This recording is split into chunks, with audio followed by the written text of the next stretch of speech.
Aos 45 anos de idade, eu comecei a fazer alguma coisa que eu acho que eu nasci para fazer, tá? Durante a minha vida inteira, eu gostei do que tinha para hoje.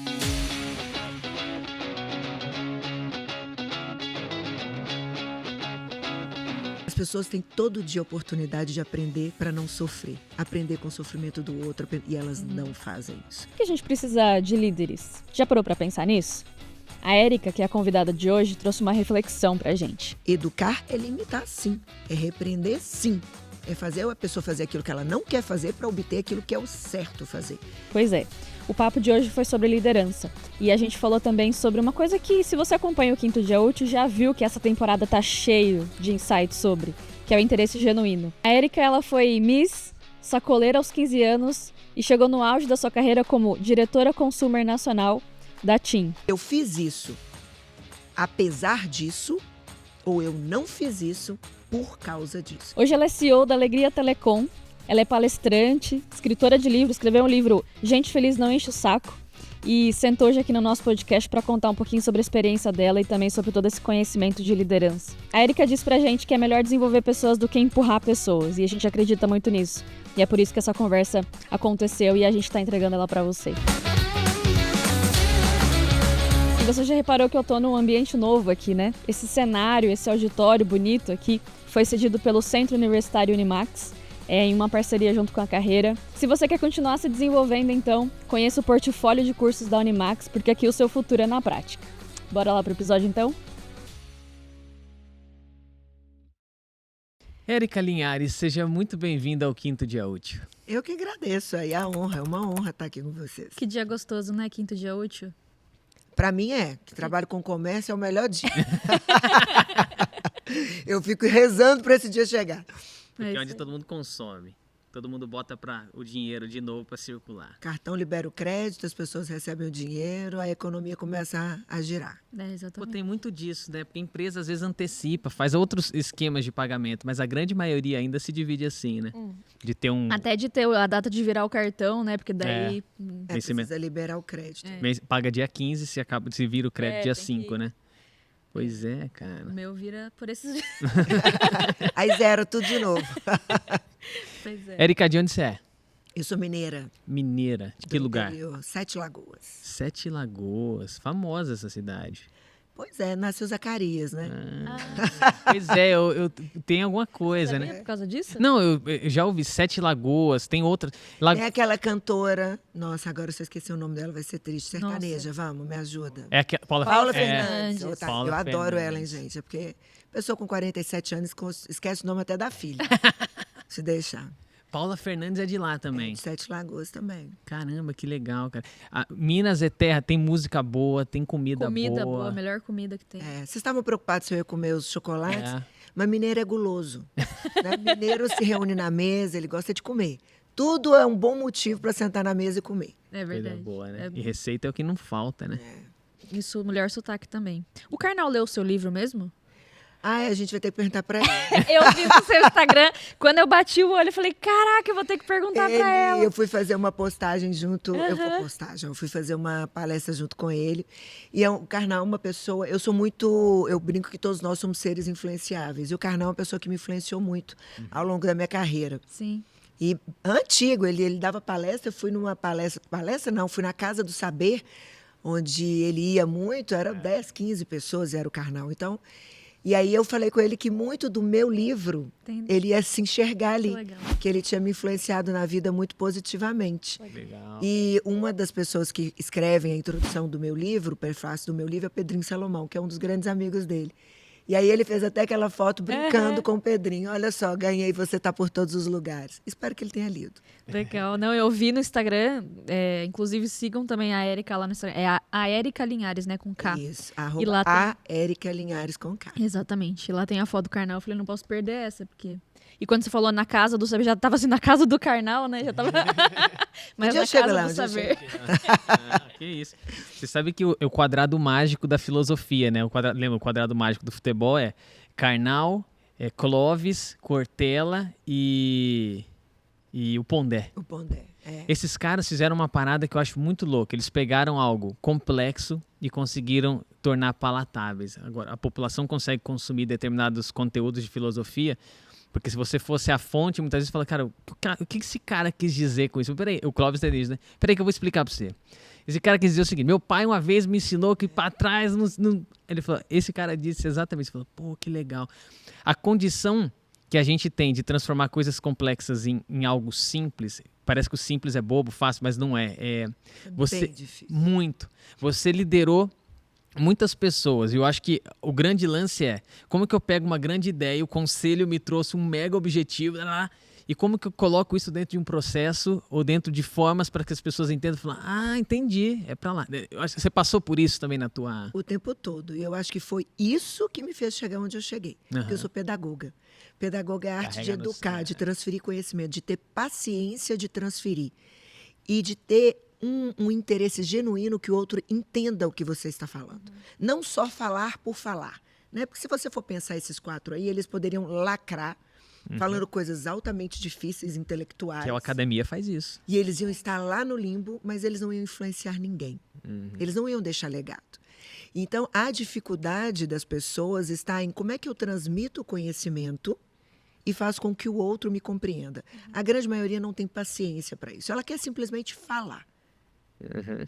Outras, e são poucas as pessoas que realmente têm um interesse genuíno em transferir conhecimento e, através disso, transformar alguma vida. E isso fez de mim aonde eu estou, porque eu cresci num ambiente de tecnologia, onde a maioria soberana é de engenheiros. E ali, quando eu conseguia transferir aquilo que era pedido e tangibilizar cargo a cargo, você sabe exatamente o que você tem que fazer, como você tem que fazer, quando você tem que fazer, com que nível de qualidade você tem que fazer, para que esse objetivo macro aconteça, você sabe exatamente onde você interfere neste objetivo, porque assim você ganha 2 coisas. Entendimento, eu vou fazer direito aquilo que eu entendo. E pertencimento.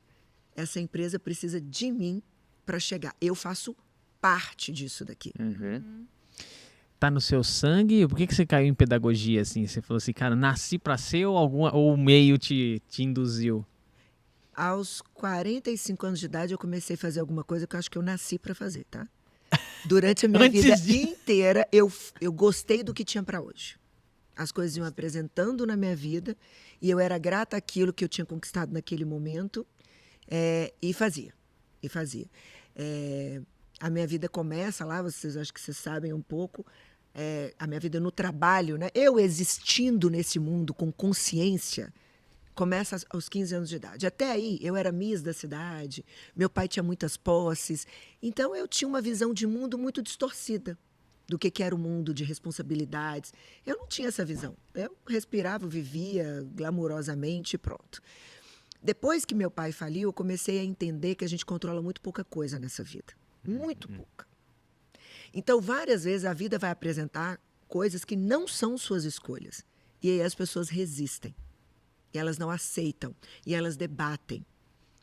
Não dá para a gente ter tudo na vida do jeito que a gente quer e como a gente quer, porque a gente controla pouca coisa. Então, eu não escolhi o meu pai falir. E eu também decidi não culpar o meu pai por isso.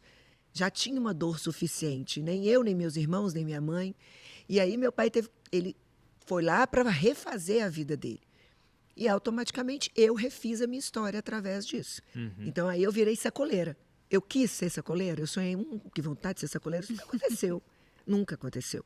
Mas foi a primeira oportunidade que eu tive. Era que era mais palatável naquele momento. E eu fazia muito bem, e eu gostava. Em vez de me revoltar e olhar para aquilo como, nossa, de Miss a sacoleira, eu falava, bom, tem uma grande oportunidade de eu ganhar dinheiro. Sou adolescente, estou querendo comprar roupa, estou querendo sair com os meus amigos, preciso ajudar a minha família.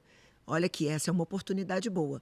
Gosto de moda, gosto de roupa, tenho influência, tenho pessoas que eu conheço, pronto. Isso aqui é uma coisa que eu vou conseguir fazer. E assim foi surgindo a minha vida. Aí depois daquilo eu pedi um tio um emprego, aí a gente foi olhando e ele falou, tem uma aqui na prefeitura que eu gosto. A pessoa que a vida inteira teve uma vida muito boa e do dia para a noite aquela menina que comia só filé mignon se fosse rosadinho por dentro, não tinha nem ovo para comer. Quando te dá um emprego que tem estabilidade, você aceita na hora. Não era o meu desejo trabalhar no sistema público. Nossa, mas diante de tudo que eu tenho, isso aqui é melhor. É mais estável do que ser sacoleira de um mercado informal. Então, eu fui fazendo escolhas diante daquilo que a vida foi me apresentando. Ela é como eu imagino a vida como um quebra-cabeça. Ela vai te dando as pecinhas e você vai encaixando. E tem gente que joga as pecinhas. Não é exatamente o que eu queria, não é exatamente como eu sonhava. E a pedagogia vem aí. Eu passei na Federal para psicologia, que foi o que eu sempre quis fazer na minha vida. Sempre quis fazer. Só que na cidade do interior que eu morava, que é Sete Lagoas, na época só tinha 2 cursos, Direito e Pedagogia. E naquele momento, naquela época, pedagogia na Federal, você tinha que estudar o dia inteiro. Eu não tinha como me sustentar na capital. Eu não tinha dinheiro para isso. Para me sustentar na capital, eu tinha que trabalhar. E aí eu tinha que abandonar minha família, ir para a capital, trabalhar à noite, não ter dinheiro para minha família, e eu decidi não abandonar. A minha primeira grande equipe foi minha família. Eu, meu pai, meus irmãos e a minha mãe. Eles nunca me pediram, em momento nenhum, para não ir. Nem meu pai, nem minha mãe, ninguém. Eu que decidi que naquele momento a pecinha que melhor se encaixava na minha vida era ficar com a minha família. Naquele momento. E aí eu fiz pedagogia por quê? Porque era o mais próximo à psicologia. Porque é o que mexe com a cabeça, é o que cuida. E aí eu decidi fazer, graças a Deus, eu fiz pedagogia. Porque pedagogia é a arte de educar, de transferir conhecimento, né? E de cuidar das pessoas. E eu realmente acho que a maior arma que a gente tem na vida é a educação. E eu, através da educação, consegui prosperar muito no mundo corporativo. Pô, você me fez viajar no tempo. Você sabe que quando eu entrei na faculdade, eu fiz gestão empresarial. E eu fiz na FATEC. Aliás, a gente está em Indaiatuba aqui, né? Essa cidade... Convido você a vir conhecer Indaiatuba. Já puxa, depois ela vai fazer um merchan desse espaço maravilhoso que a gente conheceu aqui. Mas quando eu entrei na faculdade, eu queria fazer ciências biológicas. Aí, tudo canto, a minha mãe falou assim, cara, mas pé no chão, acho que você precisa de um curso para você conseguir trabalhar rápido. Minha mãe já sacou qual é que era que tava o lance. Falou, cara, eu acho que tá, mas beleza, vou fazer por isso a FATEC também. Passei na FATEC, não passei nas outras. Eu poderia ter encarado dessa forma. Falei, não passei nas outras, caramba. Mas você acredita, na primeira aula que eu tive com uma professora específica, Leda, nunca me esqueço, uma pessoa muito incrível, assim, curti muito essa professora. Ela falou, quero que cada um se apresente aqui, fale o nome, idade, tal, que cidade mora e por que escolheu esse curso. E eu fui muito sincero, tá? Chegou na minha vez. Eu sou Emerson, tenho 18 anos e tal. E eu não queria esse curso, mas eu passei nisso aqui. Mas eu vou fazer, o melhor curso, eu vou fazer a melhor faculdade e tal. E, cara, me apaixonei pelo negócio.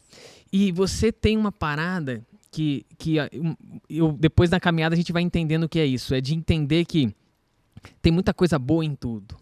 E eu tenho que saber somar, porque quando você entendeu que, para ser um líder, se você consegue mostrar às pessoas o melhor caminho, ter paciência, não é fácil, paciência de transferir as coisas. Isso é sensacional, isso você usa em qualquer lugar. É a habilidade que a gente estudou, acho que há 2, 3 anos, uma série de podcasts que a gente fez, do material da economia europeia, e os caras dizendo, cara, a gente vai mudar a Europa como? Porque não é sobre o que a gente fez, E uma das habilidades é a condição, a educação, é o que você falou. Habilidade para a gente conseguir fazer as outras pessoas aprenderem o que elas têm que aprender, né? Somando. Você passou por tem uma história de superação muito grande, assim, desde criança, né? Viu?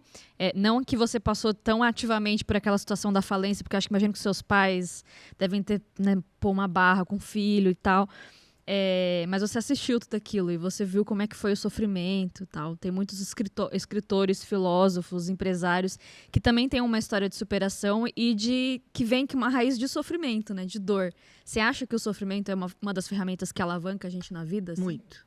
O Ponder fala uma coisa muito interessante. Ele diz o seguinte, uma criança e um adolescente que não passou por sofrimento nenhum, só que o Ponder tem palavras duras, né, gente? Eu posso falar aqui? Pode.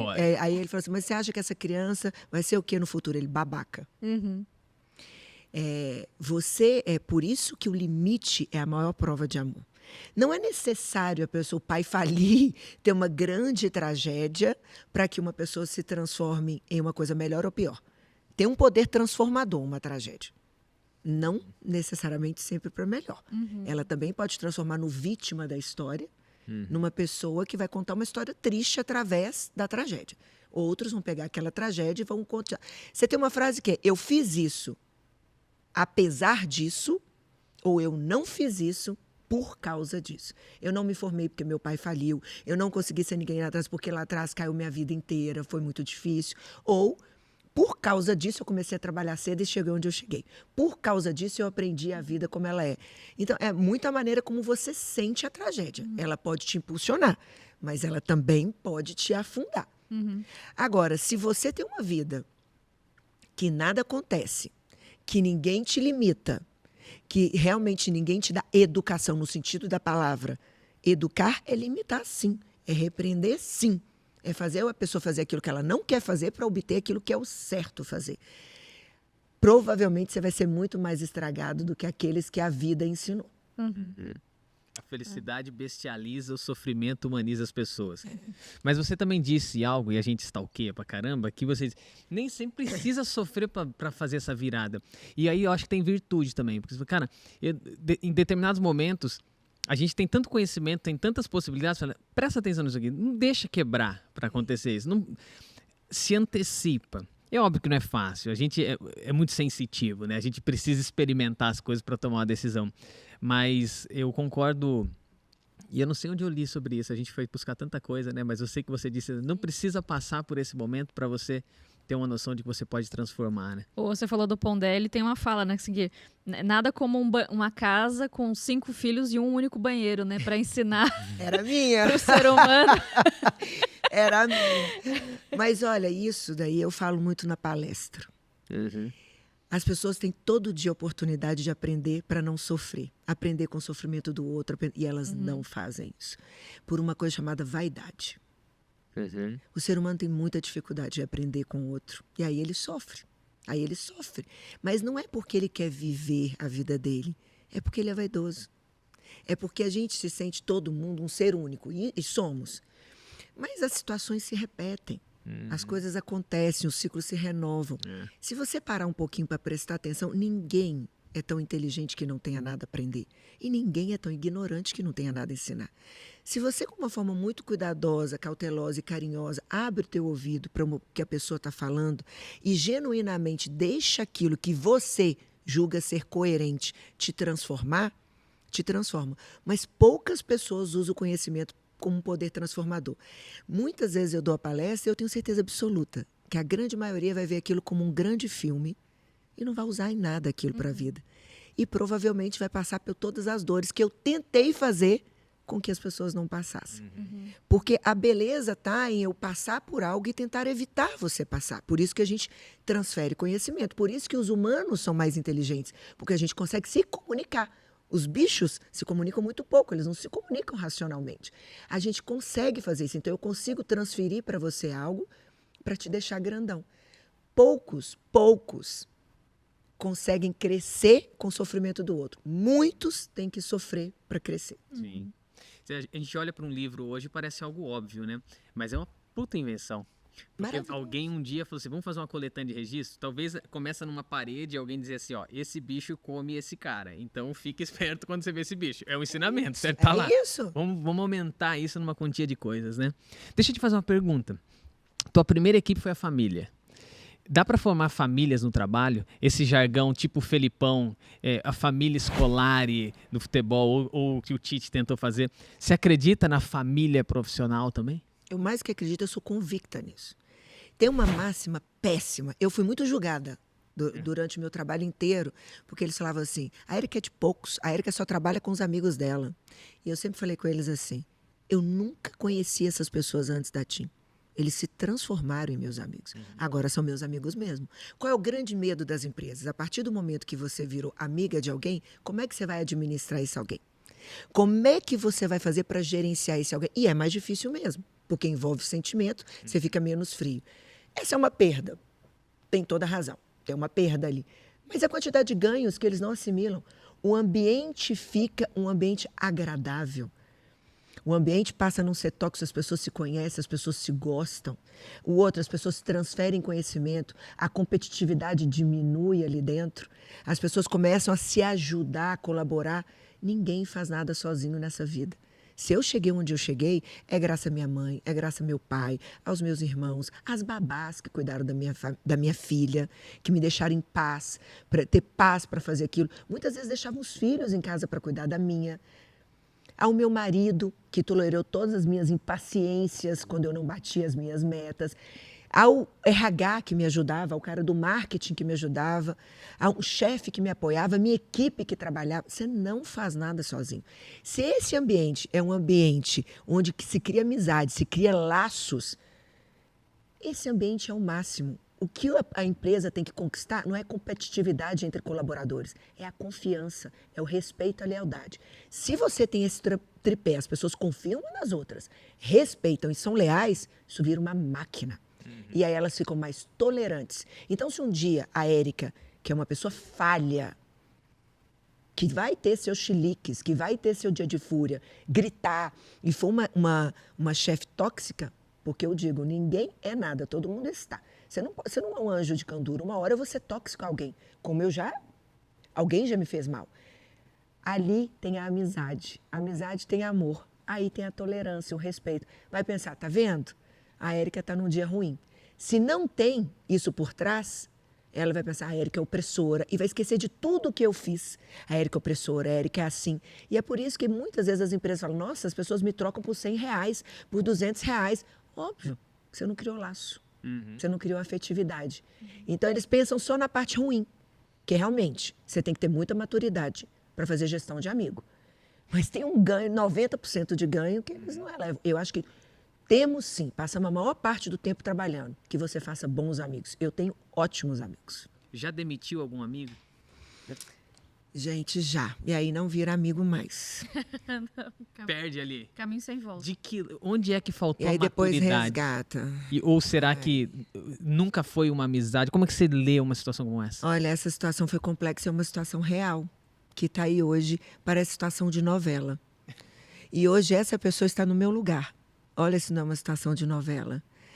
É uma grande amiga minha e hoje a gente está retomando essa amizade, uma grandíssima amiga minha. A gente se chamava de marida. E todo mundo no mesmo nível, todo mundo trabalhando junto e de repente eu sou promovida. E eu passo a ser chefe desses meus amigos. Aí começa a grande... Ai, por que foi ela e não foi... Aí começa aquilo. Né? Que é incômodo, quando todo mundo está junto, todo mundo no mesmo patamar, todo mundo é muito competente. Alguém foi e o resto ficou. Óbvio que quem fica, sempre fica a dúvida, por que não eu? Né? É natural, eu teria, vocês teriam, é natural. E tem que se questionar, por que não eu? Por que ela? E aí eu tinha um chefe, um vice-presidente, que ele até faleceu, que foi um anjo na minha vida. E todos nós éramos muito amigos. Ao ponto das pessoas falarem que aquilo era uma seita. Aquilo é uma igreja, porque a gente era todos muito amigos. E ele também foi promovido e virou meu chefe. Então, meu amigo é meu chefe, eu sou amiga de quem está embaixo que é chefe, era todo mundo amigo. Todo mundo amigo. Aconteceu uma situação muito chata de mal entendido. E aí esse meu chefe virou e falou assim, não, eu não aceito, porque aí vem a parte da amizade, do coração. Como que o meu amigo me traiu? Então, Érica, ela desrespeitou uma ordem minha. E isso fica maior ainda quando é seu amigo. Quando é funcionário, eu acho que até se releva um pouquinho. Quando esse é o perigo, porque vem mais sentimento na história. Dos dois lados. É bom, mas a cobrança também aumenta. Aumenta, não diminui. Porque você cobra lealdade, você cobra coisas a mais que de uma pessoa que para você é estranha, você não vai cobrar. Então, é muito mais intenso ser amigo de chefe. É mais difícil, não é mais fácil. Puxa-saco é diferente de amigo, tá, gente? A gente tem que saber diferenciar isso. E aí, ele falou, então eu quero a demissão. Aí eu falei, nossa, então você demite, porque eu não vou demitir, porque eu acho que isso não é caso de demissão. E eu não tenho a menor condição de fazer um negócio desse. Ele falou, mas você é a chefe. Eu falei, porque ele também não tinha condição psicológica de fazer aquilo. E aí eu vou conversar com ela. Eu falo, olha, está acontecendo isso. E aí ela fica com mais raiva ainda e fala, agora quem pede demissão sou eu. Ai. Porque eu não aceito que a pessoa tenha pensado em me demitir por causa disso. Falei, não, gente, é só vocês dois conversarem e tudo vai ficar bem. Nenhum dos dois quis conversar. E nada ficou bem. E aí ela pede demissão. Esse dia eu chorei, parecia uma criança, ela e o RH. E ela falando, vou sair, não tem jeito, eu fica. E eu chorei. Então, uma cena patética de uma grande empresa, de grandes executivos, onde quando o sentimento vem, acontece isso. E aí foi muito difícil para mim. Foi muito difícil. E aí passaram anos, e aí depois eu saio da TIM, e aí outra pessoa entra no meu lugar. Quando essa pessoa sai, ela volta exatamente para esse lugar. Olha como é que a vida é cíclica. Eu lembro até hoje, quando ela sumiu, sabe o que é dar uma alma lavada na sua vida? Eu resolvi um problema comigo, entendeu? Eu resolvi. E aí eu mandei a mensagem para ela. Você não tem noção do quanto você está nesse cargo hoje, me faz bem. Porque eu carreguei esse peso. Uau, que história. Você foi líder de mais de 15.700 pessoas, entre diretas e indiretas, né? Não, isso é ao longo da minha trajetória, não é de uma vez, Não, né? mas é assim, ao longo Sim, da sua trajetória, sim, você diretos pode dizer e assim, que indiretos. você liderou, né, pôde inspirar 15.700 pessoas, continua agora, né, com a sua presença digital e nas palestras. Mas conta também um pouquinho você falou da TIM, né, da trajetória que você teve na TIM. Conta também um pouquinho do sofrimento que te impulsionou também a criar algo a partir da experiência que você teve e o que você carregou também de liderar tantas pessoas ao longo da sua trajetória toda. É muito difícil ser líder. Não é simples e não é fácil. A liderança é um cargo onde muitas pessoas pegam a liderança por causa do status e do dinheiro. E aí elas sofrem muito. Porque lidar com o ser humano não é fácil. Não é fácil educar seu próprio filho, que você ama muito. Imagina um bando de gente estranha que está ali para ganhar dinheiro e você tem que fazer a pessoa fazer exatamente aquilo que não necessariamente ela quer, mas porque a empresa obtém aquele objetivo. Você está no meio entre eu tenho que entregar isso daqui para o acionista e, ao mesmo tempo, eu tenho que mover essa massa para isso aqui, mas nem todo mundo quer ir para aquela direção. E você mover adultos é muito difícil, porque cada um com a sua dor, cada um com a sua casca, com a sua resistência, com a sua história, e as pessoas são únicas. É muito difícil. Então, ao longo desse processo, eu sofri para liderar, eu já fui conhecida como a diaba loura. Eu fui aprendendo, né? Então, ou seja, eu precisava entregar. Eu precisava muito entregar. Eu não podia perder aquele emprego. E eu fui criada, eu brinco, a minha mãe fala, você foi muito mais criada pelos italianos na TIM do que por mim. Italiano grita, italiano fala alto, italiano bate na mesa, porque ele tem aquela paixão, aquela... Até eu entender isso, até eu ter maturidade para entender intenção, eu sofri muito. Só que aí, com eles fazendo isso, vinha um resultado. Eu aprendi que isso dava o quê? Resultado. Porque você vai aprendendo com a prática. Era uma época ambeviana, manda quem pode, obedece quem tem juízo, escalation, top-down, temos que fazer fusão, temos que crescer. Era o capitalismo puro, aquela máquina, o Brasil. Eu lembro de uma Veja que o Brasil, foi ela, o Brasil subindo, depois caiu, né? Mas, enfim, a gente estava naquele momento onde as empresas... Lembra dessa capa? Era o Cristo, né? Depois... Exato, depois... Era aquele tempo próspero, vamos crescer, vamos fazer as empresas crescerem, telecomunicação bombando, as empresas crescendo, toda a indústria do cigarro, a indústria da bebida, a indústria da telecomunicação, tudo bombando, tudo crescendo. Então, e aquilo, todo mundo com muita ambição. E eu aprendi a trabalhar assim, e eu fazia assim. Então, aos meus pares, eu tinha uma competitividade leonina. Eu queria mostrar, eu sou muito melhor que vocês. Quando você compete desse jeito, para eu ganhar, você vai ter que perder. Isso é péssimo para a empresa. Isso é muito ruim. Porque eu não vou te ajudar. Eu não vou te ajudar a ser melhor, porque eu quero ser melhor do que você. Então, por isso que eu falo que dentro de empresa não existe competição saudável. Isso é doce ilusão. Na prática, não existe. Pôs um para lutar com o outro, ninguém vai ajudar ninguém. Ninguém vai ajudar ninguém. É um gladiador, você põe o povo para brigar ali, quem que vai te dar eu vou te dar uma arma para você me matar? Teoricamente, não é sobre isso. A empresa tem que entender que é somar. Mas eu fui entendendo esses percalços na minha dor, que eu fui sentindo dor. Isso não está dando certo. Essa pessoa da minha equipe está matando aquela, eu preciso dos dois juntos. Então, eu fui formando a minha liderança. Antes, eu estava replicando como eu era liderada. Depois, eu fui formando a minha liderança. Com o passar do tempo, vendo, isso está dando errado. E também porque eu li vários livros de Jack Welch, que eu amava, eu achava um grande líder. E ele ia pondo as coisas, o que ele achava certo, o que ele achava errado, o que ele achava... E eu fui empregando. Por isso que eu falo, conhecimento você tem que... Então, eu via aquilo que muitos dos meus chefes faziam. E eu reproduzia. Na hora que dava errado na minha história, eu parava de reproduzir. E eu buscava através dos livros. Porque eu nunca, ninguém me treinou para ser líder. Eu nunca tive um curso. Geralmente as empresas fazem isso. Elas te jogam ali, pronto, ó, tem 15 cabeças aqui, lidera. E você olha para aquilo e fala, uau. Então tem uma expectativa da empresa em cima dizendo, você vai ter que me entregar o resultado. E embaixo, um monte de funcionário esperando que você seja herói. Você tem que ser perfeito. Todo mundo te julga. Você não pode errar. Qualquer erro seu, todos vão te crucificar. É igual, tipo, presidentes da empresa. Não é que a gente tem bons presidentes, porque eu não gosto nem de um nem de outro, acho tudo ruim. Mas toda hora eles falam uma besteirinha, né? Aí fica todo mundo, não é? Que é natural. Eu falei que não era ele. Todos vão errar. Todos vão fazer coisa errada. E nós seremos. A oposição sempre será implacável. Só que no caso do líder, a sua equipe é a sua oposição. Ela não vai aceitar erro. Ela não vai aceitar. Então, o chefe é muito confundido com o herói. E ele é muito pouco humanizado. Ele é muito castigado. De uma pressão em cima e uma pressão embaixo. E isso daqui deixa ele numa posição muito solitária. Então, eu comecei a entender como é que eu faço para sair disso. Então, primeiro, eu tenho que criar a lealdade do meu chefe. Porque na hora que eu errar, ele vai me suportar. Aí as pessoas falam uma coisa que eu acho interessantíssimo para mim. Mas eu não gosto do meu chefe. Eu falei, meus amores, eu tive 14 e só gostei de 4. E eu escrevi no livro. E todos leram. E eles me ligam e falam, eu estou no 4 ou no 10, eu nunca vou contar. Saberão. Nunca saberão. Mas eu fui leal a todos.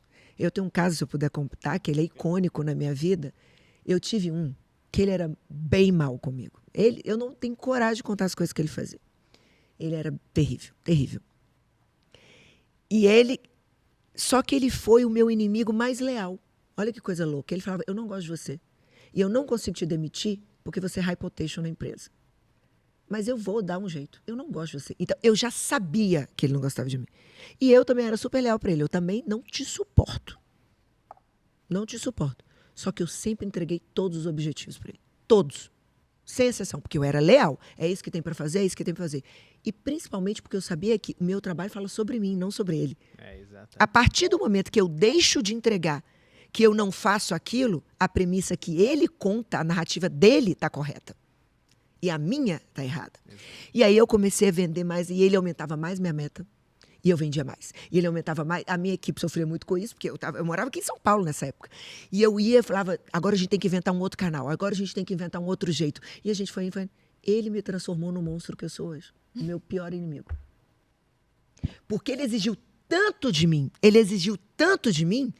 E eu ia correndo tanto para provar que eu era, que eu virei líder em São Paulo. E eu virando líder em São Paulo, eu ganhei nome no mercado inteiro. E aí, o que acontece? As pessoas, quando elas encontram um chefe que elas não gostam, a grande maioria faz o seguinte. Aí eu vou citar outro. Vocês gostam tanto deles, eu vou citar agora o Cortella. O Cortella tem uma frase que ele... Porque eu aprendi muito com eles e eu pratico. O Cortella tem uma frase que eu amo, que ele fala assim, é proibido resmungar. É proibido se lamentar. Age. Execute, faça algo, mude. Mas resmungar, lamentar, fofocar, não vai adiantar. E isso ficava muito na minha cabeça. E eu falei, não adianta eu ficar falando mal dele. Não adianta, eu tenho que criar minha própria história para eu sair daqui. Quando eu criei a minha própria história, que o mercado sabia quem era a Érica, que ela tinha ficado líder, a concorrente maior da TIM me chama para trabalhar, que é a Claro. Eu falei, agora eu vou. Então, eu assinei o contrato com a Claro. E cheguei na TIM e falei, estou saindo, estou indo para a Claro. Já estava na Claro, já tinha falado com o Zanteno. O Zanteno mora lá no México. O cunhado do dono do negócio todo. Eu já tinha falado com ele, tomado café com ele, estava tudo certo, tudo certo. Chego na TIM e falo, eu estou pedindo demissão e estou indo para a Claro. Por quê? Por causa do meu chefe. Quase que eu falei o nome dele. Todo mundo sabe, mas eu não vou fazer isso, porque eu tenho estima por ele. É maluco isso, né? Mas eu consigo imaginar. Continua. Eu tenho estima por ele. E aí eu falei, por causa dele. Nós dois somos incompatíveis. Não dá. E eu tô ficando doida, tá me pirando. E agora eu consegui exatamente o cargo que eu queria, no meu cargo com outra pessoa. Aí eles falaram, mas em outro lugar vai ser assim. Eu falei, não, a gente deu incompatibilidade mesmo, não deu match. Porque isso acontece, não deu match. E aí o presidente da TIM tinha acabado de mudar, era outro, ele me ligou da Itália e falou, não, você não vai sair, você vai esperar eu voltar. E aí ele veio, por isso que eu estou falando com apelo emocional, você está aqui com a gente há muitos anos, você vai para concorrente, você não vai fazer isso comigo, eu não acredito, eu acabei de assumir, me dá uma chance, por que você está saindo? Eu falei, ele tirou o meu chefe. Ele falou, você não sai. Ele sai. Ele tirou ele. E eu continuei. E aquele contrato, E- ligou lá e falou, Rasa, Foi péssimo, porque isso foi Eu imagino. péssimo pro mercado. imagino. Mas eu fui tomar um café com os antenas, eu liguei para ele, liguei para o RH da Claro e eu expliquei. Falei, gente, eu trabalho nessa empresa há muitos anos. Dinheiro não ia me reter lá. E não foi dinheiro. Era um risco deles também, né? Quando o presidente da empresa fala, por vocês, a gente é capaz de mexer num diretor-geral, eu não tenho como virar para ele e falar, agora eu vou mesmo assim. Eu não tenho. E aí o Zanteno me falou uma coisa muito interessante. Ele falou, quem me dera, eu quero muito, dentro da Claro, ter várias pessoas tão leais como você. Tudo bem. É um nome bem propício, né? Zanteno, pra quem trabalha com coisa de telecom. As antenas. Cara, que doido. Cê sabe, a gente uma vez assistiu Game of Thrones, a série, Nossa, acabou tava comentando. pensando Né? pra falar E a nisso. Brienne, ela tinha um escudeiro. E como ela tratava esse escudeiro? Na base da porrada. Até um dia, eles encostam no lugar e quando ela se senta, o escudeiro tinha tirado a pele do coelho, estava fazendo a carne dele, tudo impecável. E ela falou assim, poxa, cara, eu nunca te falei obrigado. Olha isso aqui. Aí ele falou assim, cara, eu peço desculpa pela maneira como eu tratei você a vida inteira. Ele falou assim, se você não tivesse feito isso, eu não me teria me tornado esse cara. Olha que doido, né? O Mas que é polêmico, né? é muito polêmico, mas por quê? É. Eu não estou incentivando um cara a ser violento, né? Lógico que não. Mas entende que a vida vem te moldando. Se você fala assim, como é que forma outra de vocês? Pô, esquece, cara, porque existiram milhares de variáveis que deram essa condição. E quando a gente passa por situações como essa, ou eu saio reclamando, mando para aquele lugar, ou não, eu ressignifico aquele negócio e falo, qual é a minha missão, a minha? Colossenses 3:23. Tudo que eu botar a mão eu vou fazer como se estivesse fazendo para Deus, não para um homem. Pronto. Você também tem a sua. Tudo que eu estou fazendo não é para esse cara. Estou fazendo isso aqui pelo significado do trabalho que tem para mim, pelo que eu quero conquistar. E se ele está no meio do caminho, está me atrapalhando, vamos ver uma hora ou outra, o mercado vai dar um jeito, como deu o jeito nele. Né? Tem uma coisa que é importante as pessoas entenderem.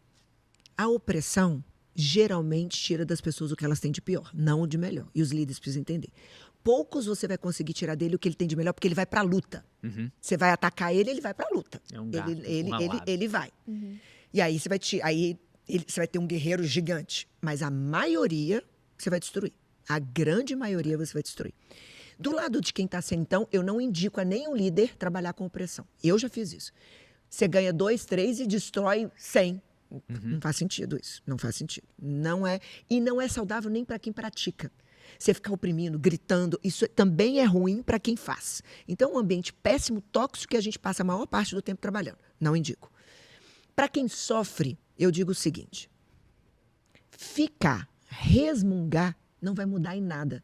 A pessoa continua sendo tóxica na sua vida, você vai ficar cada vez pior, você não vai entregar o resultado, onde você ganhou nesse processo. Então, eu parei de desempenhar porque eu quero prejudicar a empresa. Você não prejudica a empresa, você se prejudica. Então, você continua subordinado àquela pessoa que é tóxica. Você perde a credibilidade porque você para de dar resultado. Automaticamente, você perde a empregabilidade. Automaticamente, você está mais refém dessa situação, porque você não consegue sair. E aí, vira aquele círculo vicioso que a pessoa não consegue sair. Porque ela se colocou. Aí eu acho que é ela que se colocou. Então, a gente só tem 2 chances.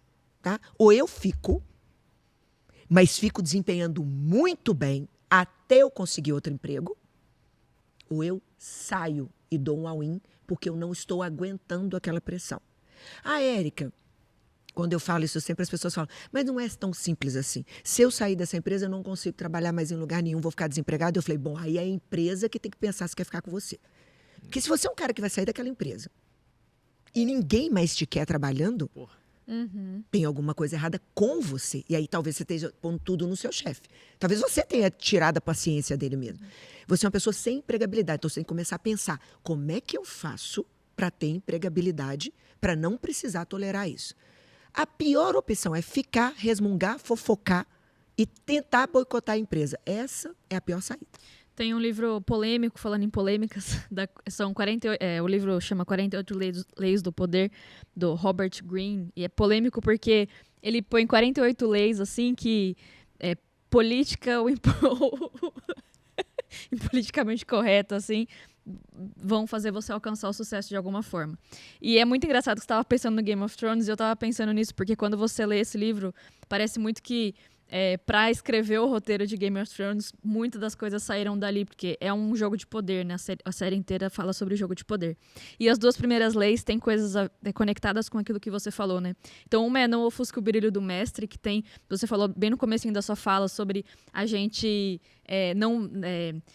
trazer para perto e não tentar também ser sempre mais... Você tem que entender que, assim, se tem um líder, uma pessoa que está acima, pode ser que você não tenha se conectado direto com essa pessoa, mas você vai precisar dela e o seu trabalho é não ofuscar o brilho dela e, na sua posição de subordinado, muitas vezes é fazer com que ela brilhe mais ainda e entender que isso faz parte do jogo. E a segunda é, nunca confie demais nos amigos, mas aprenda a usar os inimigos, porque eles sim são fiéis. Porque um inimigo que é seu inimigo, ou alguém que você adota como inimigo, você vai ser fiel àquela pessoa na inimizade ali, não vou dizer para sempre, porque é muito tempo, mas por muito mais tempo do que às vezes você é conectado ou próximo a um amigo que se distancia, etc. Enfim. Você tocou em 2 pontos fundamentais, tá? Ponto número 1. Eu estava no escritório de arquitetura, tá? De um grande arquiteto, realmente um gênio. E os funcionários dele falaram para mim, mas só ele brilha. Eu falei, numa banda de rock, o cantor brilha. Quando o Ayrton Senna corria, tem um monte de mecânico, mas quem brilha é ele. Uhum. Então, vocês precisam aprender a trabalhar com isso. Nem todo mundo vai brilhar. Nem todo mundo vai brilhar. Isso faz parte, então as pessoas precisam ser mais práticas na vida. Uhum. Você quer brilhar? Ótimo. Abra um escritório de arquitetura. As pessoas querem ter as coisas, mas não querem ter o esforço de ter as coisas. Então, isso é extremamente problemático. Como eu falei no início, eu não gostei de todos os chefes, mas fui leal a todos. Aí as pessoas falam assim, na minha rede, as pessoas escrevem isso direto, só sobe quem é puxa-saco. Eu falei, se fosse isso, toda a empresa estava quebrada. Um monte de empresa gerenciada por incompetentes. O mercado do Brasil não é para amador. Não ia conseguir. Não é puxa-saco. As pessoas confundem puxa-saco com lealdade. Só sobe quem é leal. Eu jamais promoveria alguém dentro da minha empresa se não fosse leal a mim. Só se eu for louca. Você vai promover alguém que não gosta de você? Que quer seu mal? Ninguém faz isso na vida. Você não precisa gostar do seu chefe, mas ser leal a ele você tem que ser. Tem que ser. Senão você não vai prosperar. E quando você é leal a ele, automaticamente ele é você que conquista o chefe, não é o chefe que te conquista. Isso as pessoas precisam entender. Elas precisam entender. Tem um cargo de hierarquia. Tem um cargo. Ele chegou lá antes. Então você precisa ter. É um processo de conquista. Não é puxa-saco. Mas você tem que mostrar suas habilidades. Você tem que encantar o seu chefe. Tem. Isso não é puxa-saco. Não é. As pessoas acham que elas são o centro do mundo e que o chefe tem que olhar. Ele tem 20 pessoas, eu vou olhar para você, parabéns, você é incrível. Você também é incrível. Não dá tempo de fazer isso. Tem mais coisa para fazer. Então você tem que se apresentar. Você tem que olhar, olha o meu trabalho, olha o que eu fiz, é desse jeito que eu faço. Você também tem que lutar por aquilo que você quer. Uhum. E você vai precisar da lealdade dele porque você vai errar. E na hora que você erra, se você é leal, ele vai te aparar. Se você não é um bom motivo para ele mandar embora. Então, a lealdade ao chefe, pessoas, é o mínimo de inteligência tem que ter. Gostar, chamar para tomar chopp? Não precisa. Mas leal tem que ser. Uhum. E a segunda coisa, tem uma frase que eu adoro. O problema não são os inimigos, o problema são os falsos amigos. Uhum. Esses é que são perigosos. Aquelas pessoas que estão do seu lado. Meu pai fala uma coisa que sempre ficou, toma muito cuidado com gente boazinha demais. Ninguém consegue ser bonzinho demais o tempo todo. Nós temos um lado perverso dentro da gente. Então, a pessoa que está sempre falando o que você quer ouvir, sempre, aquela pessoa que nunca te abre o olho para nada, essa pessoa, eu acho ela muito mais perigosa do que seu inimigo, porque você sabe que ele é seu combatente ali. Uhum. E muitas vezes, o Senna já falava, não existe cena sem próstite. Muitas vezes são eles que te impulsionam. Uhum. Essa rivalidade, né? Se parar pra pensar no Game of Thrones, o Varys, né? Que era aquele carequinho assim. Tipo, ele era um falso amigo ali, né? Não, são sempre os que destroem. E ele era perigosíssimo, porque ele tinha informações privilegiadas, porque ele tava ali no meio, mas ele era um falso amigo do tipo, não, desabafa comigo aqui, não sei o quê. E ele era muito venenoso, né, naquela posição. Pois é, quando você sabe, e ele declarou pra você, eu não gosto de você falou, eu não gosto dele. Pronto. Já se situaram. Tem dois momentos aqui, a gente já se conhece, a gente sabe o que vai ter que fazer aqui agora, porque eu sei que você pode atacar e vice-versa, né? O problema é quando você não sabe de onde o inimigo tá vindo. Sim. E aí é um problema. E aí puxa mais pro lado puxa-saco. E esse é o lado bonzinho. Acho que você descreveu muito bem como identificar um puxa-saco. Cara, fica esperto, porque tá aqui o ponto, né? Eu ia te falar do Simon Sinek, porque ele fala da teoria dos jogos finitos e infinitos, e o Proust, nessa lógica, dava o tom de infinito, por quê? Porque a gente batalha prova a prova, mas você tá ali, eu também, eu quero ser melhor que você, e vice-versa, então a gente vai embora, os dois, acaba uma temporada, vai para outra, e agora, quando a gente está num jogo finito, esse é o problema muitas vezes também, porque qual é teu jogo finito? Eu quero ser diretor. Cara, quando você sentar nessa cadeira, acabou tudo que te motivaria, porque você queria ser diretor. Você queria estar naquele lugar, e aquele lugar acabou, você tá lá. Eu quero ter uma Ferrari. Esse é o sonho que o dia que eu realizar, tô feito na vida. E o dia que você tiver a Ferrari, você vai sonhar com o que mais, cara? Até o próprio inimigo, né? Num jogo finito, você ter inimigos é uma coisa muito sem graça, né? Porque vai acabar naquilo ali mesmo. Pensar, nosso jogo da vida é finito, né? A vida tem a finitude. O Simon fala uma coisa, você citou ele, eu amo, tá? Pra mim, hoje, na atualidade, é ele. Eu gosto muito do Simon. Se o seu porquê estiver nas coisas, não vai dar certo. Sim. Não vai dar certo. Porque é finito. É porque é finito. Isso aí. Exatamente. E esse é a proposta que ele tem. Quando eu olho pra você enfrentando essa situação, o teu jogo era infinito. Por quê? Porque era maior, era tua carreira, era o quanto você queria brilhar no mercado. Entende que não tem onde chegar? Até hoje você tá nessa, cara. Não tem limite para ser, tem limite para ter. Ter um cargo, ser a melhor, ser a que mais brilha, ser uma boa mãe, ser um bom amigo, ser o melhor pintor, isso não tem limite. Limite para ser nunca vai ter. Para ter, tem. Você tem um limite para ter. E mesmo ter, você tem várias alavancas em volta que você não controla. Ser, não. O meu ser, quem define sou eu. Eu sempre fui Aparecida, a minha vida inteira. Eu dancei, todo mundo tinha que ficar olhando para mim, muita purpurina. Se eu sair à noite, eu tô cheia de brilhos. Eu sempre gostei de aparecer. Sempre gostei. Se é para fazer isso, mas eu não vou fazer isso mais ou menos de jeito nenhum. Nunca foi sobre dinheiro. Eu tenho um amigo meu que é Ratacheski, ele via enquanto eu ganhava, ele falava, não, você tá ganhando muito pouco, eu vou pedir aumento. Ele preparava uma apresentação, ele era meu pai, para pedir aumento para mim. Porque eu não ligava naquilo. E como consequência, depois eu fui subindo muito mais que todas essas pessoas e ganhei muito mais. Primeiro você planta, depois você colhe. O problema é que as pessoas estão lá na colheita, mas não plantaram nada. Então eu estou pensando no meu cargo de diretoria. Eu nunca imaginei que eu ia ser diretora de vendas de uma empresa de telecomunicação. Nunca passou pela minha cabeça. Quando vocês me perguntam, Érica, nunca nem sonhei com isso. Eu sonhei com o que está acontecendo agora, isso eu juro. Isso aqui eu sonhei. Isso aqui, transferir conhecimento, ser a professora, ser a pedagoga, transferir, falar, dar palestra, porque eu gosto desse negócio, eu gosto de público, eu gosto de dar entrevista, eu gosto de subir num palco. Isso eu sempre sonhei. Isso, com 45 eu comecei a realizar meu sonho. Mas o resto todo não. Mas se fosse ver desde quando você era sacoleira lá, você já era diretora de vendas em algum nível da sua empresa que você criou ali, né? No...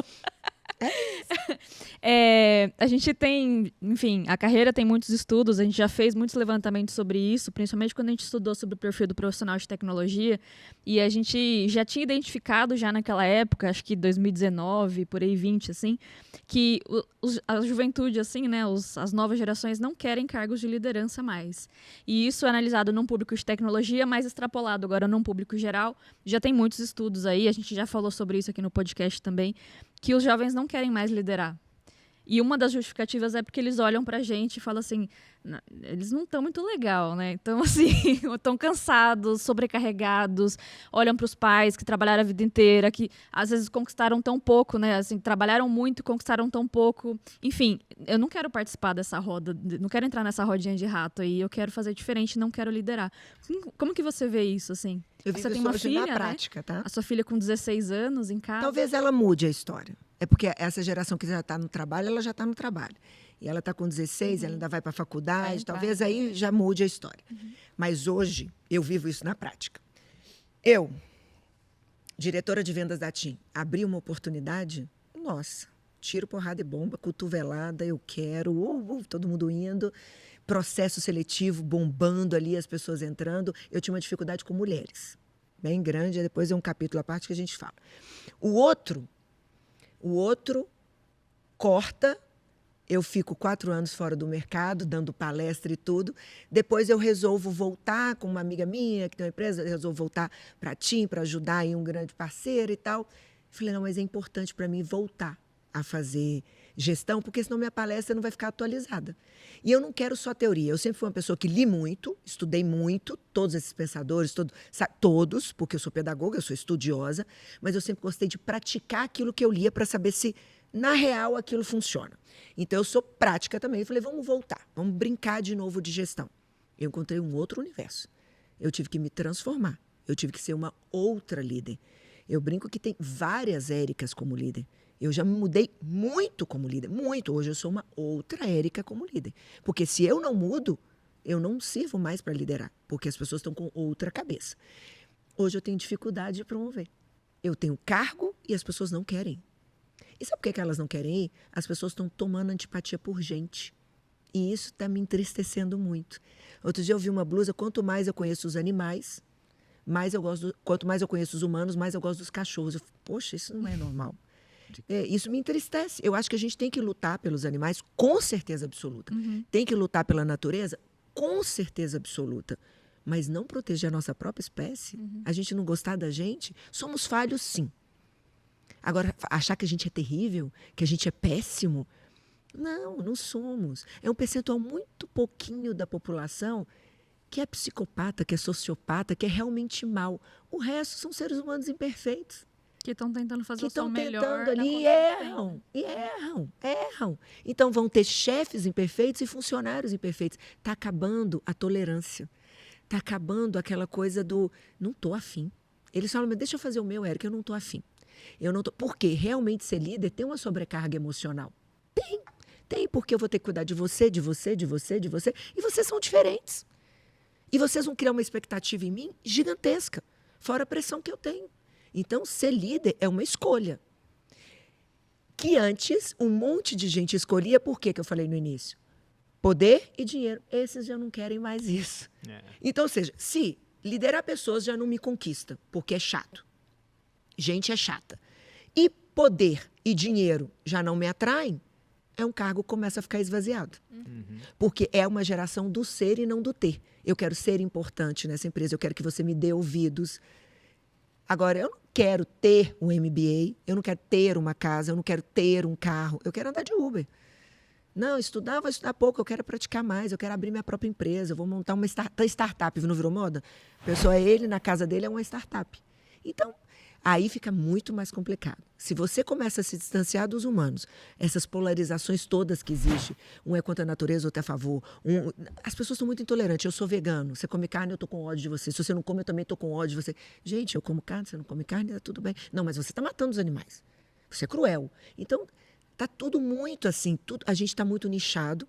A internet faz com que você fique mais nichado ainda, menos paciência com o ser humano ainda, o que faz que o cargo de liderança ele não vai ser extinto, mas eu acho que ele vai ter uma alta valorização. E é por isso que eu dou o meu curso e falo, quem se especializar em líder, quem souber lidar com o ser humano, que a máquina não vai conseguir fazer isso. A máquina não humaniza. Está todo mundo correndo daquilo que é humano e indo para o técnico. E deveria ser um movimento contrário, porque a inteligência artificial pega o técnico. Deveria ser um movimento ao contrário. Eu acho que já na era da Maria Eduarda vai ter um esvaziamento tão grande nesses cargos e uma valorização que hoje há uma desvalorização. Ser líder é ruim. Sim. Você é esculhambado o tempo todo na internet, você é processado, você é mau. Você não é bem visto quando você fala que você é líder.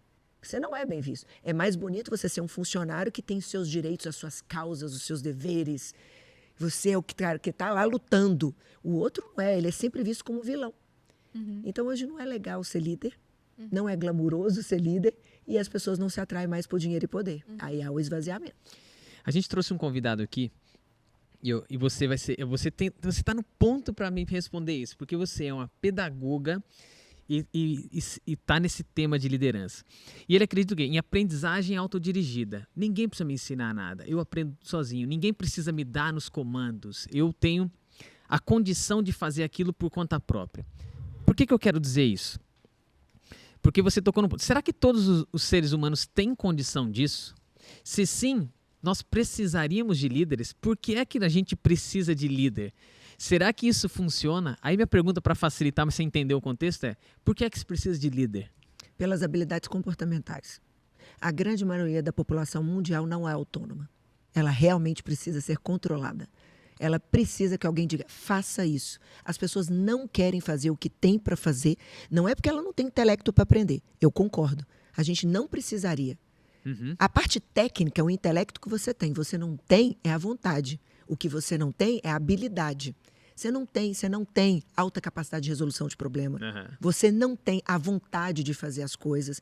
O que eu falo muito para os meus funcionários é o seguinte, eu falo da pirâmide da venda. Tem o topo, que são os autônomos, isso que ele falou. É a minoria. Pois é. Você não precisa ensinar nada para ele, ele nasceu e ele vai fazer. Ele vai crescer, ele vai ficar grandão.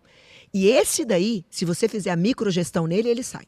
Porque ele não quer ninguém falando na cabeça dele. Me deixa. Esse foi o meu problema com o meu chefe. Porque ele adorava uma microgestão e eu falava, me deixa, fala o que tem que fazer que eu faço. Não, e ele queria o controle. E eu não queria dar o controle. Aí não deu match. Então, tem gente que é autônoma mesmo. Você vai falar assim, e seu pai, o que aconteceu comigo? Faliu. Tá bom, deixa aí que eu vou pegar aqui a sacola e vou vender. Quantas pessoas têm tragédia e vão ter uma história legal para te contar? Raras. Raras. Não vai ser assim. Então, essa é uma minoria que do limão vai fazer a limonada, porque vai dar problema o tempo todo. Qual a chance de você acordar um dia na vida e não ter problema? Não tem jeito. Muitos vão fazer sozinhos. Então, ali, topo da pirâmide. Tem o finalzinho da pirâmide, que eu brinco que é alguém que um dia fez e não está fazendo mais. Então, esse cabe ao líder resgatar, porque as pessoas não podem ser descartáveis. E, gente, tem um 1% vagabundo que não quer nada com a vida e nem com a dureza. Então, ali para... Aí você tem que demitir mesmo e não liga. Só que a grande maioria, eu estimo mais de 80%, é manada. Quem dera se o mundo não fosse movido por manada. Isso não é uma verdade, isso é utópico. O mundo é movido por manada. As pessoas criam causas, defendem coisas que elas não sabem nem o que elas estão defendendo. Elas só ficam repostando. Aí você faz duas perguntas, mas por que você está repostando isso? Qual é essa causa? Quem que, na verdade, morreu? Ela nem sabe. É o efeito manada. O ser humano se mexe por manada. A gente precisa de líder desde que o mundo é mundo. Mas não é pelo intelecto, não é pela inteligência. É porque eu só vou fazer se você fizer, se o outro fizer e se alguém puxar. É liderança, em qualquer lugar vai ter. Dentro de um jardim de infância, você já vai ver a criancinha sendo líder e todas as outras copiando. Você vai ver o adolescente, escolhe uma roupa, todos os outros vão usar aquela roupa. Escolhe um cantor, eu postei agora no final de semana a minha filha com uma tuê, né? E eu ponho a música que eles gostam. Nossa, todo mundo foi na internet. Você está fazendo apologia à maconha. Você... Eu falei, não, eu estou tocando a música que ela gosta. É o que eles gostam. Como eu gostava de Tchan e dançava na boquinha da garrafa. É a minha geração inteira. Alguém começa a gostar daquilo e aquilo vira... Nós vivemos em sociedade. Nós precisamos de quem que direciona e o resto vai ser direcionado. A pessoa não faz sozinha. Eu estou te falando que eu trabalho a minha vida inteira. A maioria... Sabe qual é o grande papel do líder? Fazer você fazer aquilo que você não quer fazer para ter a recompensa que você quer ter. É esse o papel dele. O Bernardinho já fala isso. Eu fazia eles treinarem todos os dias para eles ganharem um campeonato mundial. Agora, queria treinar? Não. Se não treinar, vai ganhar? Não. Então, não adianta. A grande maioria da população não é autônoma e precisa, sim, que alguém as lidere para elas chegarem onde elas têm que chegar. Que legal Falando... falar isso. Nossa, demais. É bom que agora esse corte é nosso também, porque eu já vi você falando isso. Ficou top. No nosso grupo de gestores, os caras falaram, dá uma olhada nisso aqui. Eu falei, pô, cara. Pirâmide E aí de você tá gestão. aqui na nossa frente. Isaac, você resolve tudo? Essa mulher tem que ficar mais aqui com a gente, porque quando a conversa tá boa, o tempo voa. Eu não aceito isso. Segura o tempo pra nós. Dá um jeito aí. Vai lá. Com essa grande, né, parcela aí das pessoas que são manada e o líder com esse papel tão importante de conduzir as pessoas e tirar o melhor delas, né? Porque como que a gente foge, evita ou se previne, não sei, assim, do esgotamento, né? Porque que missão, né? Ser líder nesse contexto. É isso que eu falo. É quando a gente cria o interesse genuíno pelo ser humano. Que essa é a dificuldade que eu tenho hoje, assim. Eu sempre fui muito brava, muito. Eu nunca fui fofa na minha vida. Mas eu sempre tive um interesse genuíno por cada funcionário meu. Eu queria realmente, de verdade, que ele subisse. Quando você gosta de uma pessoa e você tem um interesse genuíno dela, você não desiste dela. Hoje eu estava dando treinamento para a minha equipe, eu falei, e se a pessoa não entrega? Aí eu perguntei, o que a gente faz? O funcionário levantou, a gente demite. Eu falei, não, a gente não demite. A gente vai encher o saco dele. A gente vai lutar por ele. Ah, mas é por isso que ele fica com raiva. Deixa ele ficar com raiva, mas você deita a sua cabecinha no travesseiro tranquilo que você lutou pela pessoa. A gente só luta por alguém que a gente acredita que tem um potencial e que pode ir longe. Eu luto pela minha filha, eu não vou deixar ela tomar recuperação. Não vou. Eu quero que ela estude, eu quero que ela adquira conhecimento, eu quero que ela preste atenção na aula. Eu não vou deixar ela comer só porcaria. Eu vou fazer ela comer alface, vou fazer ela comer couve. Isso é amor. Para isso você é chato. Para isso você é chato. Ser líder bonzinho é muito simples. É muito simples. É só você fazer uma máquina de enxugar gelo, porque as pessoas são substituíveis. Essa é a grande verdade. Eu não sou insubstituível. Eu saí da TIM, entrou outra pessoa, tem outra, e a TIM continua crescendo, linda e maravilhosa. As pessoas são substituíveis. Fato. Isso é um fato. Você vai morrer e daqui a pouco ninguém nem vai lembrar que você passou por essa existência. Se 2 ou 3 lembrarem, a gente esquece que a gente é um grãozinho de areia no meio do nada. A gente se dá importância demais. A gente não tem essa importância toda. E diante disso, você tem que lutar para que a pessoa entenda que ela tem que produzir, que ela tem que oferecer, que ela tem que fazer isso. Eu tenho um processo na Alegria, você tem que oferecer esses novos produtos para todo cliente que entra, porque se você não oferece, ele não sabe o que você tem, você não vende. Fazer ele fazer isso é exaustivo, porque não faz.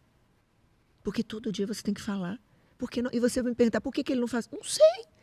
Porque não tem a menor condição de eu vender algo se eu não te ofereço. Não tem, não faz. E aí, qual é o papel do líder? Falar, oferece, oferece, oferece, oferece. Uns entendem e vão fazer sozinhos, outros a vida inteira vai ficar ali você tendo que pedir.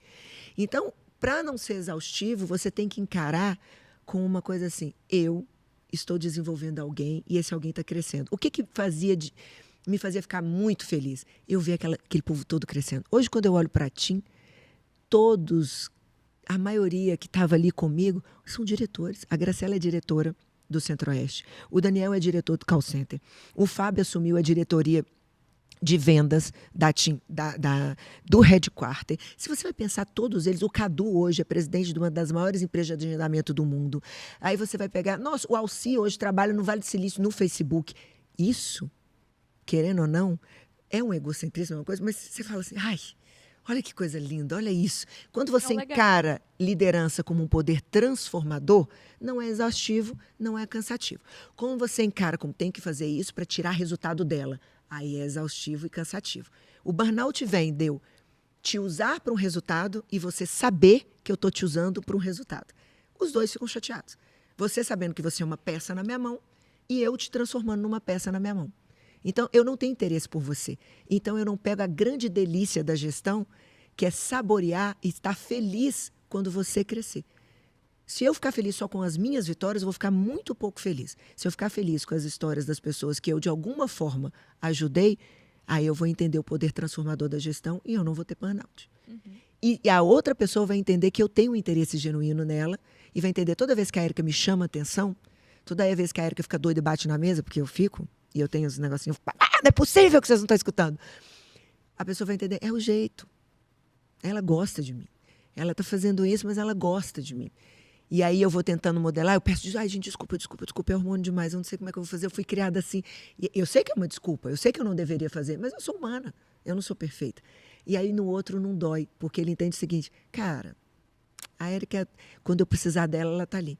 O burnout vem a gente saber que eu não me interesso por você, e nem você se interessa por mim. E eu passo a maioria do tempo da minha vida vivendo num ambiente que ninguém se interessa por ninguém. É o sistema de escolarização. Que o professor, se ele levasse a essência do que você está dizendo, só que, de um lado, ele falou, preciso de estar aqui para ganhar a grana que eu quero ganhar, não estou nem aí para o teu aprendizado. Eu pego minha professora lá de trás e quando ela fala, Emerson, quanto tempo, como é que você está, o que você está fazendo? Nossa, tipo, o olho brilhando, assim, você contando, né? Você fala, caraca... Tem um erro nosso também de remunerar mal, de não pensar, de esculachar, né, do ponto de vista geral, assim, não tratar muito bem essa classe que seria... Mas, por outro, tem também o sacerdócio que foi escrito. A medicina também é assim. Sim. Vários médicos conversam, por que você escolheu isso aqui? Cara, porque dá dinheiro. É isso. Pô, mas não é o outro, não é a cura. Aí entra o Simon de novo. É. Toda vez que o princípio é o dinheiro, você pode até ganhar o dinheiro, mas feliz você não vai ser. É. Feliz você não vai ser. Uhum. Tem uma frase que você falou na nossa prévia, que eu até notei, que qualidade de vida é método, né? A gente conquista a qualidade de vida, o equilíbrio. Ninguém vai te dar a qualidade. Não tem receita pronta, né? A gente conquista. E ninguém conquista apagando incêndio, né? Olha só, as pessoas que são desorganizadas, que não criaram um método na vida delas, que não ensinam processos, sabe? Que não seguem processos. E o processo não é uma coisa estática, é uma coisa dinâmica, ele muda o tempo todo. Aí a pessoa fica assim, não, mas vai mudar de novo, vai, porque o mundo mudou, o processo muda. O mundo mudou, o processo muda. Todo mundo quer fazer tudo no improviso, no caos, não tem qualidade de vida. O Brasil não é um país muito produtivo. Existem vários países que são muito mais produtivos do que o Brasil. Por causa de foco. Não é que as pessoas são mais inteligentes que a gente. Que elas estão aqui trabalhando, elas estão trabalhando. E a gente é reconhecido até como um povo que trabalha até demais. Não é sobre trabalhar muito, é sobre trabalhar certo. É o que eu falo para todo mundo. A equação, quando um funcionário fala, mas chefe, eu estou trabalhando demais e não estou entregando, eu falei, isso é a única coisa que eu não quero. Isso é a pior equação que existe na vida. Trabalhar muito e não entregar. Porque você trabalhou muito, não recebeu por isso e, pior, não sente orgulho do que você fez. Se sente mal. Essa é a pior equação. O negócio é trabalhar direito para você trabalhar o tempo suficiente para você sentir orgulho do que você fez. Isso é que é importante. Para isso tem que ter método, processo, tem que seguir. Só que o brasileiro ele gosta muito do improviso. O jeitinho brasileiro, sinceramente falando, eles nos estragam muito. Não, eu dou um jeitinho aqui. Não, aí fica, aí fofoca, aí fica no Instagram, aí faz. Aí nos últimos 2 horas, quer fazer aquilo que não fez nas 3 que ele deveria estar focando. Faz mal feito, faz de qualquer jeito e tem que fazer hora extra.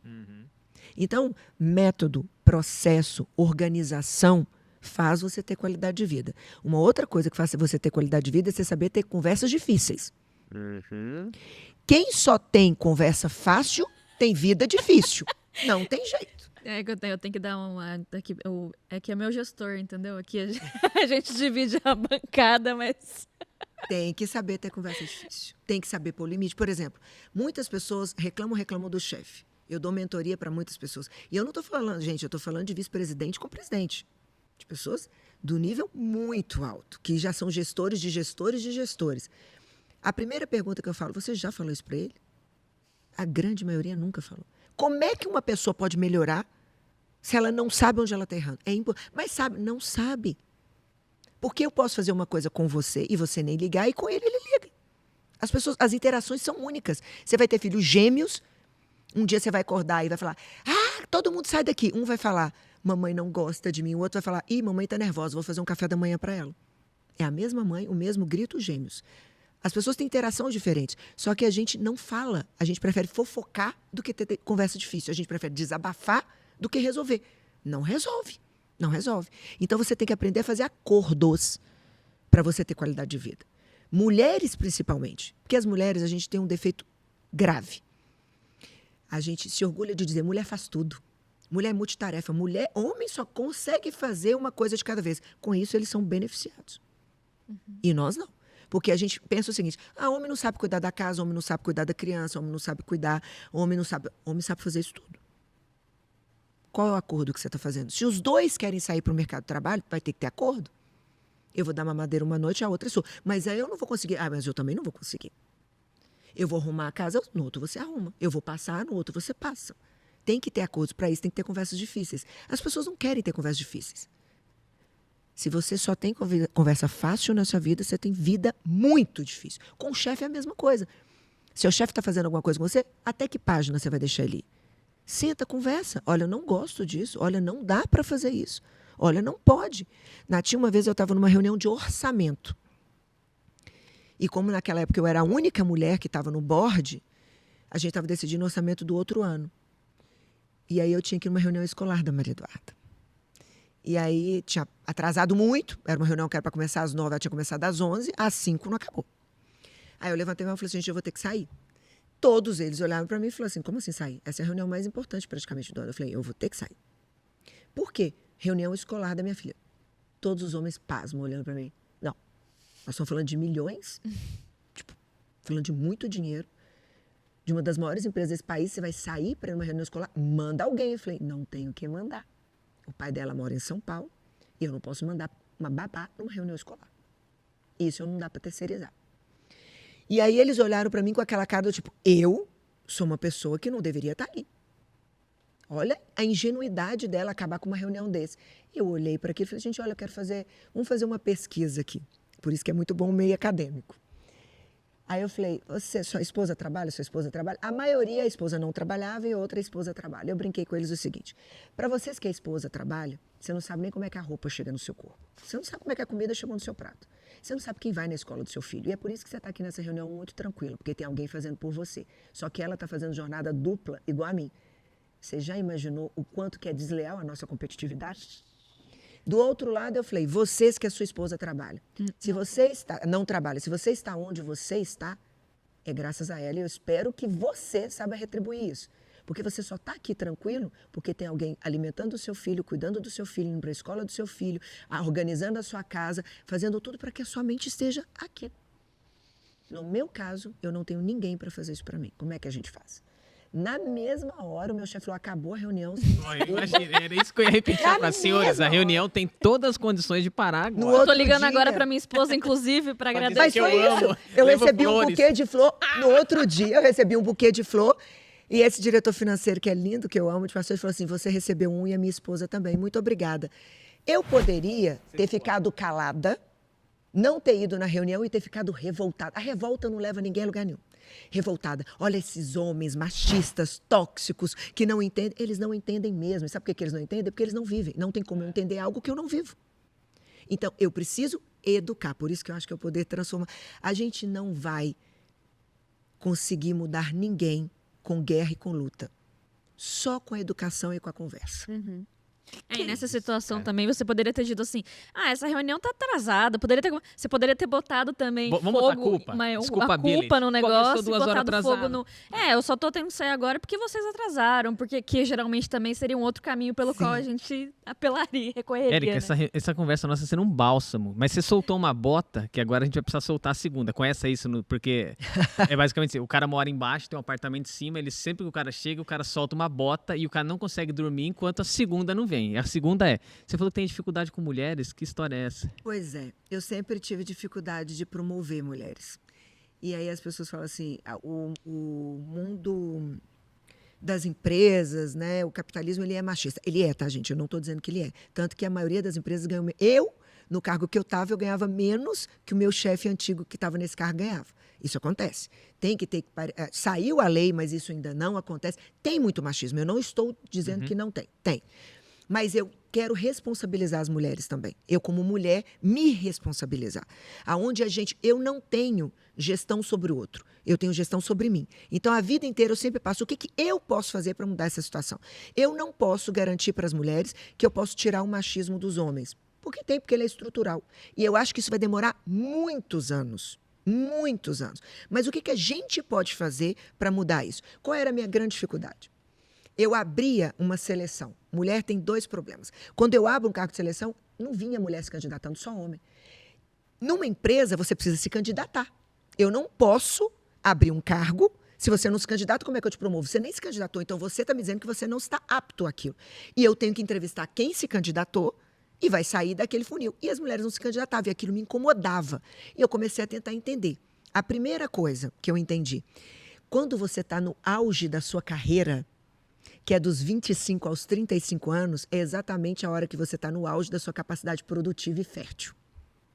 E mulher tem data de validade para ter filho, infelizmente. Homem não. Você vai ter filho até 90 anos, mulher tem. Então, aí ela tem que optar. Ou eu vou para uma promoção, para um cargo que vai me demandar mais, ou eu vou engravidar. Muitas optam pela maternidade, que é uma opção linda e maravilhosa. Nada contra. Então, eu já perdi grandes mulheres, geniais, porque optaram pela maternidade. Então, eu gostaria que as pessoas e os homens e todo mundo nunca crucificassem as mulheres que optam pela maternidade. Isso não quer dizer incompetência, é opção. Muitas. Eu vivi com várias que eram extremamente competentes, mas optaram pela maternidade. Esse é um. O outro, a mulher, ela nunca acha que ela está preparada. O homem está nem aí, ele se joga. Eu falava, ó, esses são os skills que eu quero. O homem não tinha nem a metade do skill, ele já colocava lá. Ele tem uma autoconfiança muito grande. Eu dou conta, eu aprendo durante o projeto. A mulher se boicota muito. Ela tem um auto-boicote muito grande. Ela fala, não estou tão preparada. Vou estudar mais um pouco aqui. Se você olhar na parte acadêmica, quem mais estuda é a mulher. Ela sempre acha que ela precisa de mais um estudo, mais uma coisa, e aí ela não se joga.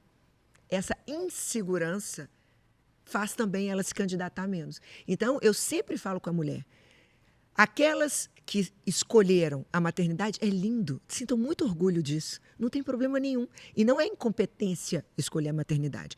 E aquelas que escolheram o mundo corporativo e estar ali e promover e ser mãe em conjunto, ela vai ter que aprender a se jogar mais. E aprender ao longo do processo. Porque o homem faz isso, senão ela não vai ficar competitiva com ele. Ele se joga. Ele não está nem aí. Ele fala, se eu errar, não tem problema, eu levanto de novo e vou. Então, ela tem que aprender a se jogar mais. Uau! O que você veio aqui para dizer que a gente não te perguntou? Ai. Nossa. Olha, é uma coisa que está acontecendo muito comigo, que eu gostaria muito de dizer para todo mundo que vocês não me perguntaram, é que as pessoas estão me perguntando muito sobre o conflito de geração. Tem muito conflito. Hoje as empresas estão com 5 gerações ali dentro. E as pessoas estão muito intolerantes uma com as outras, né? Então, as pessoas mais velhas falam que tem uma geração estragada, e eu quero apelar para as pessoas mais velhas. Não existe geração estragada. Não existe. Eles são lindos, eles são inteligentes, eles são diferentes. Eles não são estragados. Então, eles têm a parte boa e a parte a ser desenvolvida. Como a gente também é assim. Meu pai também falava, olha as músicas que você escuta, olha as coisas. Sempre a geração anterior, eu acho que a próxima está estragada. E a geração nova, eu quero dizer para eles, a sabedoria é uma coisa maravilhosa. Desperdiçar, aprender com quem já fez, é loucura. É loucura. Hoje eu sou muito melhor do que um dia eu fui. Muito melhor. E muito do que eu sou hoje é porque academicamente eu aprendi a dar ouvido às pessoas que prosperaram na vida. Eu aprendi a dar ouvido a quem tem conhecimento. Então, se eu tenho uma dica para dar para as pessoas é linda a juventude que está vindo. Ela vem com uma inovação e isso rejuvenesce a gente. A minha filha me rejuvenesce. A minha filha me faz crescer, me faz pensar diferente. E para os jovens, não desperdicem a sabedoria, porque vocês vão criar atalhos aprendendo com as pessoas mais velhas. Que legal. Sensacional. Você olhou lá pro céu para buscar isso aqui. É a busca, tá vendo? A posição do corpo tá dizendo, cara, deixa eu buscar algo que tá na minha mente, eu tô refletindo, deixa eu trazer para essa mesa. Érica, quem quiser aprender mais com você, como é que faz? Tem algum curso? Olha, Segue? as pessoas querem muito. O que eu mais recebo eu quero ir na sua palestra, eu não faço palestra aberta ao público, eu só faço palestra para empresas. Então, por isso que eu criei um curso de liderança positiva, que eu chamo, com essa minha vivência de mais de 20 anos de liderança online, para ele ser democrático. E ali dentro tem a palestra, tem tudo. Então, se a sua empresa não me contrata para dar curso de liderança ou para palestrar, você pode adquirir isso sozinho, online, vai lá, o curso está lá, o curso Érica Liderança Positiva, é um dos mais elogiados na Hotmart, então vale muito a pena aí, eu sou pedagoga que sou, então eu sei transmitir conteúdo, porque muitas vezes as pessoas sabem o que fazer, mas elas não sabem transmitir. E além de ser estudiosa e pedagoga, eu fiz e faço até hoje. Então, eu continuo fazendo para que esse curso seja renovado o tempo todo, porque liderança tem que mudar, tem que evoluir. Aprende também com o meu livro Gente Feliz Não Enche o Saco. As pessoas perguntam muito, mas por que esse título, Gente Feliz Não Enche o Saco? Porque eu realmente acredito nisso e porque as pessoas sempre me perguntaram a vida inteira. Érica, como é que eu faço meu marido não encher o saco? Para o meu filho, para o meu chefe? Como é que eu faço meu funcionário não encher o saco para o meu pai? E eu sempre respondi, primeiro, você não enche o saco de ninguém. Se cada um cuidar da sua própria vida, ninguém encher o saco de ninguém. Se você pôr a máscara em você primeiro, tentar se cuidar, você vai ser mais feliz e vai ser tolerante com o outro. Então, aceite e tolere a chatura do outro, porque tem alguém tolerando a sua chatura. Então, o livro é sobre isso. Pare de falar menos do outro. Pare de julgar e condenar o outro. Pega essa força toda que você tem para julgar o outro, joga para você. Tenta você ser uma pessoa melhor. E por que a gente não faz isso? Porque dói. Quando eu falo que você tem que melhorar, não vai doer nada em mim, afinal é você. Quando eu tenho uma consciência do que eu posso fazer melhor, dói. Porque eu vou ter que mudar. E mudança dói. Dói muito. Então, através do meu livro, você também pode aprender. As empresas podem contratar a palestra. E eu estou no Instagram com um monte de conteúdo gratuito. @Érica Linhares, Érica com K. Estou também no YouTube. Érica Linhares também no YouTube. Estou no Spotify. Pode aprender também através daqui, podcast. Né? De podcast. Hoje em dia é lindo, gente. Na minha época era Barça. Né? Para saber um assunto, nossa, o índice ali. Hoje você tem tanto campo de informação. A única dica que eu dou: tem um monte de gente na internet ensinando as pessoas a serem ricas e elas nunca foram. Tem um monte de gente na internet ensinando as pessoas a serem líderes, mentores e coaches, nunca foram. Toma muito cuidado. Apesar a democratização da informação também deu muita voz aos ignorantes. É verdade.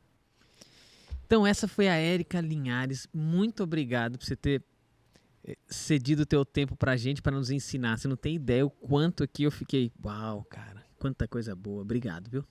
Fico feliz por isso. Uma honra. Fico feliz. Muito obrigada. Se você gostou, compartilha, senta o dedo no like, faz o que você quiser, mas manda esse vídeo pra longe, porque esse merece. Merece pra caramba. Até o próximo.